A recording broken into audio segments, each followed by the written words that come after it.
Els grups parlamentaris de Convergència i d'Unió han presentat 625 esmenes als pressupostos de l'Estat per corregir el que consideren un dèficit d'inversions a Catalunya i el seu caràcter antisocial.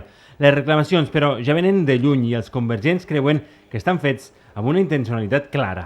Uns pressupostos, diríem, anti-Catalunya. És el moment, suposo que aprofiten el moment també. Temps enrere ja han deixat moltes coses per complir, perquè el que presentem en les esmenes són un recull de totes les esmenes demanades en anys de la legislatura passada, d'aquesta legislatura, i que hi hem afegit tot allò que ha anat apareixent sobre la marxa. Les esmenes relatives a les Terres de l'Ebre se centren en actuacions en infraestructures com les variants de Gandesa, Corbera o l'accés de Móra a l'N420, a més de l'alliberament immediat de peatges de l'AP7. També reclama una major dotació ferroviària per a l'ample europeu o la millora d'estacions i es demanen importants partides per a la protecció mediambiental del riu Ebre i el Delta, entre altres temes. El pressupost de l'Estat ha d'arribar pràcticament a tots els territoris i en aquestes esmenes intentem corregir aquest aspecte.